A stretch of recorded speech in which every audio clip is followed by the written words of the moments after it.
உறவுகளுக்கு வணக்கம். நான் உங்கள் கார்த்திகேயன். போன பதிவில் ஒரு சிறப்பான புத்தகத்தை பற்றி பார்த்தோம்.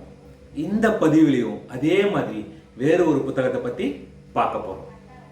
தலை குனிந்து என்னை வாசித்தால் தலை நிமிர்ந்து உன்னை நடக்க வைப்பேன் என்கிறது புத்தகம். புத்தகம் வாசிப்பது என்பது வாழ்வை வளமாக்குதுன்னு சொல்றாங்க. குழந்தை கருவறையில் இருக்கும் போது தாய் நூல்களை படித்தால் குழந்தையின் மூளை விருத்தி அடைகிறது என்கின்றனர் அறிஞர்கள். இதிலிருந்து நாம் புத்தக வாசிப்பின் உன்னதத்தை உணர முடியுது. வாசிப்பு என்பது குழந்தைகளின் வாழ்க்கைக்கு வெற்றி பெறுவதற்கான ஒரு ஆயுதம், எதிர்கால வெற்றிக்குரிய ஒரு திறவுகோல்.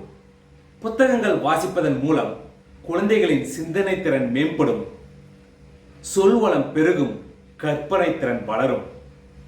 எத்தகவல் குறித்தும் எவரிடம் தயக்கமின்றி பேச முடியும்.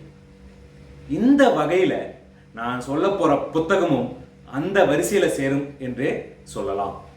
அதுதான் மாண்புமிகு மாணாக்கர்கள் அப்படிங்கிற புத்தகம். இன்றைய மாணாக்கர்களே நாளைய தலைவர்கள் என்ற வரிக்கு ஏத்த மாதிரி மாணவர்கள் தலைவர்களாக மாற்றக்கூடிய புத்தகம் அப்படின்னு சொன்னா மிகையாகாது. இன்றைய மாணவ சமுதாயம் எவ்வாறு உள்ளது, எதை நோக்கி பயணம் செய்கிறது, ஆசிரியர் மாணவர்களின் உறவு எத்தகைய பிணைப்பை கொண்டுள்ளது, பெற்றோர் பிள்ளைகளின் உறவு முறை எதை சார்ந்து உள்ளது என பல கேள்விகளுக்கு விடை தர புத்தகமா மாண்புமிகு மாணாக்கர்கள் உள்ளது.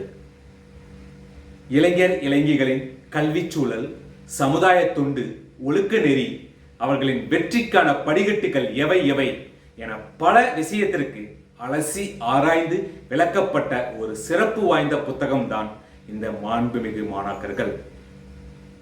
இதை பள்ளி கல்லூரி மாணவர்கள் இளைஞர்கள் படிச்சா கண்டிப்பா அவங்களோட வாழ்வு வெளிச்சம் வரும்.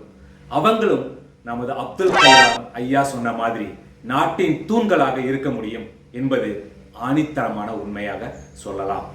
என்ன, நாமளும் இந்த புத்தகத்தை வாங்கி படிக்க ஆரம்பிக்கலாமா? நம்ம வாழ்க்கையில நல்ல மாற்றத்தை கொண்டு வரலாமா? அப்புறம் இந்த புத்தகத்தை படிச்சுட்டு எல்லாரும் மறக்காம உங்களோட கமெண்ட்டை பதிவு பண்ணுங்க. நன்றி.